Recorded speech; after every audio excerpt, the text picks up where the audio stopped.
obtuse. And it's just emotional. Like, he's an actor as much as he is a singer. He is. In a couple of years, we're going to get to Tonight is the Night I Fell Asleep at the Wheel. Like, that's, I mean, talk about and to me, I equate that emotion. Like, it's a totally different song, totally different topic. But again, there's a story and you feel it. Yeah. He makes you feel it and you're there and you're in the situation. That's what's so great about this song. Like, you're in you're at the convention, you're dancing and you're, doing the whole thing and you're getting swept away. And then you just made the biggest mistake of your life and you're hoping to God to somehow, like, you're there. It's so good. It's so good. Well, and he does that with his voice. To your point, the whole point of me rambling on, it's his voice. Yeah. Well, he he says before the fireworks explode, and the volume increases and his emotionality increases in that moment, and then it boom, and have a nice day. It's just like boom. Yes. Looks like rain today. Yeah, the awkward. Awkward. It's like in Austin Powers. It got weird, didn't it? Like, exactly. It's totally that. You have that. Like, he stops. It won't get he weird. pauses. It got weird, didn't it? Like, it's totally that. Yeah. And it's just so human, and it's just like we're all in this together, and that's what I love about this song. It reminds me of the Arrested Development episode where Tobias and what was the sister's name? Tobias was married to. I really need to rewatch that show. Now that you say it, like, I can't. Yeah. But yeah, anyways, they're having trouble with their marriage, and they're like, Portia in real life. Portia de Rossi. I can't remember the character, and I apologize. But yeah, they're like, oh man, well, some people, they try and have an open marriage, and then that never works. So, but in our case, maybe it would. Well, and it's that perfect use of pauses. It's that, yeah. That show does it, and that's what Steven does, even in the song. Like, you were mentioning it earlier with that, like, and now we're in the bath. Like, there's that. Yes. Whoa. And it's funny because that's the only part in the song where there's a dead, like, there's total silence. The other verses kind of roll into the next one, but this one there's classic, dead silence. Like, comedic smash cut. You will never, ever get me to wear that tie. Cut two, he's wearing the tie. Exactly. Yes. It's a musical smash cut. Yeah. It's hilarious. That was great. It's genius on every level. Yeah. So let's talk about how genius it is. Let's get over to the ratings.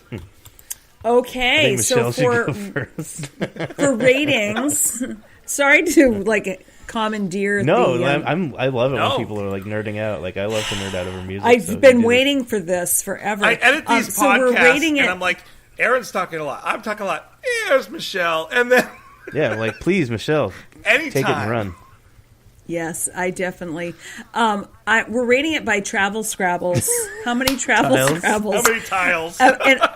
And I already gave my score. If I could give it higher, if we went higher than a 5, it would get whatever the high score is. Literally, this is my favorite BNL song of all time, out of all of them. So I give this song a 5. Nice. Solid 5. Very nice.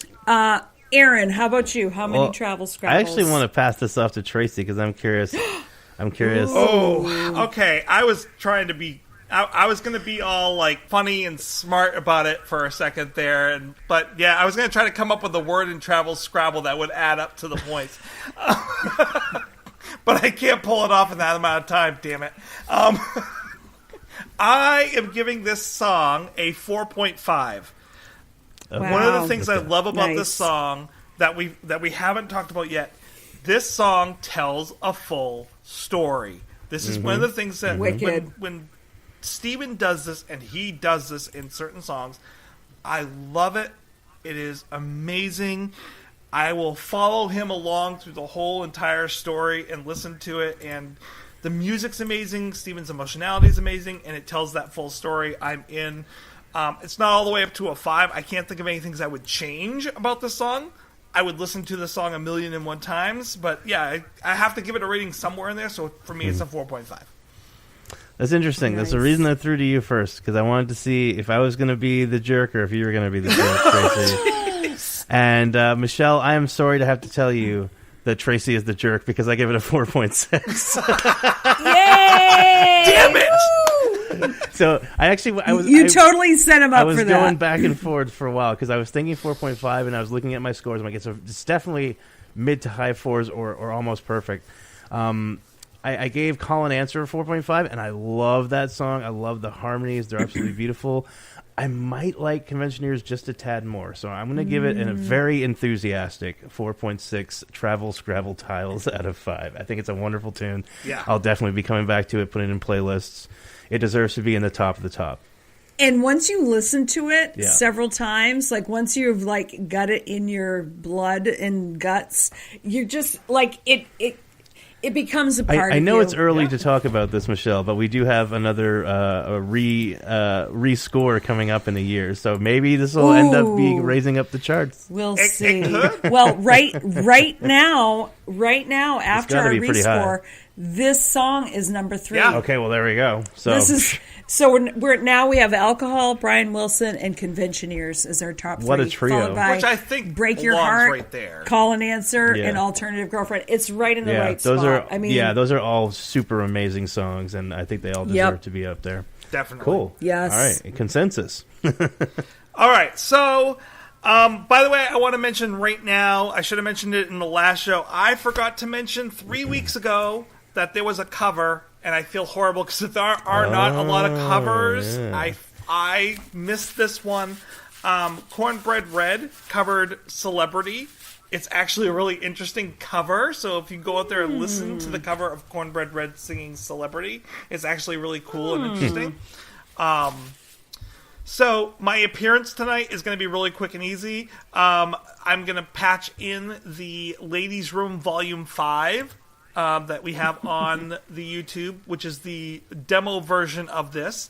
But the other thing that I want people to make sure you go out and listen to that's on this Ladies' Room Volume 5 is the Bird Poop Rap. It's one of them doing their live shows again. And they just... It was a little shocking, I have to say. When I listened to it, I was like, wow. Okay, very good. It's a weird thing for them to talk about. Yes. And more than anything, like the background music for this rap is different than any background music I've ever heard them do or use. It's not similar to anything. Usually they have like this kind of generic kind of sound that's going. This is different than all of them. So go out and listen to it. You also, if you listen to the very end, you get answering machine messages by Ed and Jim. Yeah, so answering machines are way back in the day when they had telephones on the wall. You would connect this answering machine up to it, and then, like, when people called you, it would go to the answering machine, you'd leave a message. Sort of like with cell phones, but you actually had to come back and listen to them at the end of the day. And this was... And then there was when we had, like, dinosaurs and tigers roaming around. This is back when I was in like college, and the big thing when I was in college was you wanted to get like the really funny answering machine message, and celebrities would like give you and sell their answering machine messages, and if you could get them to like do it, that was wonderful. That's what they did for this. Didn't they have a K-Tel? Wasn't there a K-Tel? There was. Record that with different answering machine messages that you could use, or I think it was a cassette actually, and you could just stick it in the machine. And in the college I went to, everyone always tried to do their Christopher Walken impressions. Gee, I wonder what you mean by everyone. Is that yeah? So it's funny because I was going to say we could always use the analogy of voicemail. But not even, like, because no one leaves voicemail. I don't leave voicemail. I don't want to listen to my voicemail. Please text me. I don't answer the phone. Text me. Exactly. I have too much anxiety to talk to a person. Just text me. Exactly. I will get back to you. Aaron, I promise you, I will never call you. Oh, thank you, Michelle. I swear to God, I will never call you. I might text you. Yeah, no, texting is fine. 1,000 times a day. Facebook messaging, and then we have a nice little conversation here. I don't know. If somebody calls me, like I'm thinking like somebody just got shot or something. It makes my heart race. No, but really, I'm like, scared. 'cause who calls unless it's something really super important? So then, of course, I'll let it go to voicemail. And you never check it.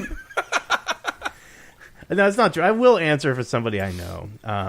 But if I get a number and it's like I don't know who this is, you're going to voicemail, and I'm probably never going to listen to it. If it's important, you can text me.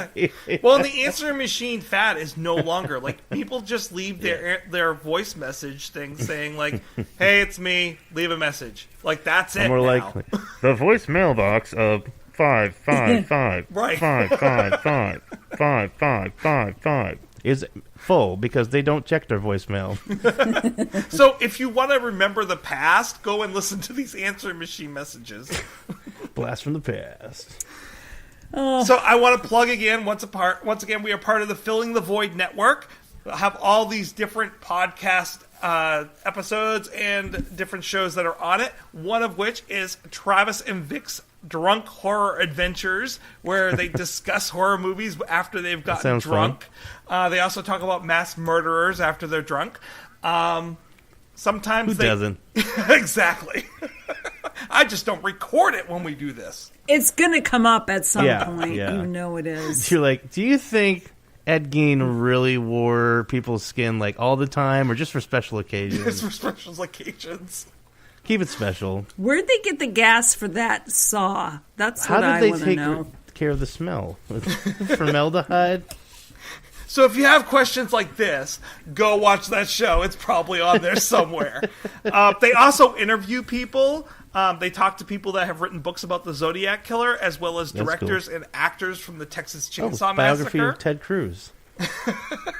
The Zodiac Killer? Wasn't he the Zodiac Killer? No? Oh, jeez. Sorry, I am not to get touching political. that. Don't forget to buy tickets for the show. Bare Naked Ladies is touring this summer with Hootie and the Blowfish. Tickets are already on sale. I don't know why, but Hootie and the Blowfish are the headliners. The Bare Naked Ladies are also appearing with. I know. Oh my That's God. a sin. Say what? I know. It doesn't feel right. I'm like, no, they are not special guests. They are, no. You cannot do this to them. That makes me upset.